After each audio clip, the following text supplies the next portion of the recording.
अवधूत चिंतन श्री गुरुदेव दत्त श्री स्वामी समर्थ. पुन्हा एकदा नवीन स्टोरी सोबत तुमचं माझ्या चॅनेल मध्ये स्वागत आहे.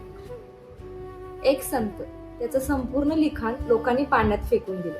13 दिवस पाण्यात राहिलं. 14व्या दिवशी तेच लिखाण परत वरती आलं. एकही पान ओलं न होता. हा एक इतिहास आहे.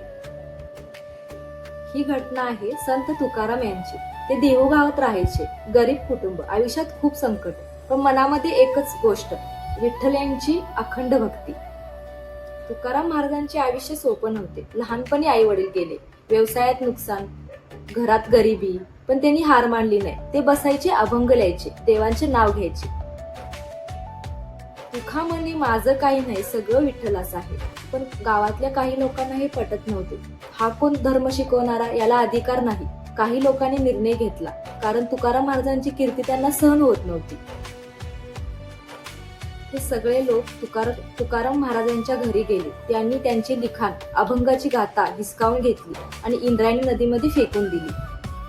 त्या क्षणी तुकाराम महाराज काहीच बोलले नाही. ते शांतपणे राहिले. त्यांनी फक्त आकाशाकडे बघितलं आणि ते बोलले, देवा हे तुझंच आहे.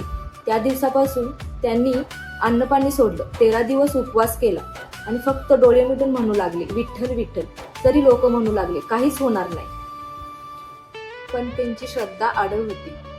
13 दिवस गेले. 14व्या दिवशी सकाळी सगळे नदी किनारे गेले. त्यांनी काहीतरी तरंगताना पाहिले. लोक हळूहळू जवळ गेले. त्यांनी पाहिलं तर थक्क झाले. ती होती गाथा.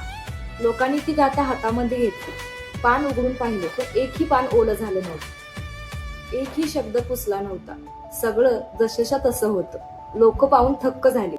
ज्यांनी विरोध केला तेच लोक तुकाराम महाराजांच्या पाया पडले, माफ करा. पण तुकाराम महाराज म्हणाले, हे माझं नाही, विठ्ठलांचं आहे. त्या दिवशी सगळ्यांना समजलं, भक्ती मोठी की जात, श्रद्धा मोठी की अहंकार.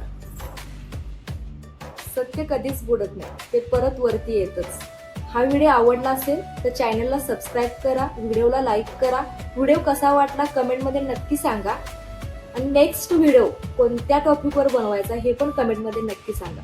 धन्यवाद. श्री स्वामी समर्थ.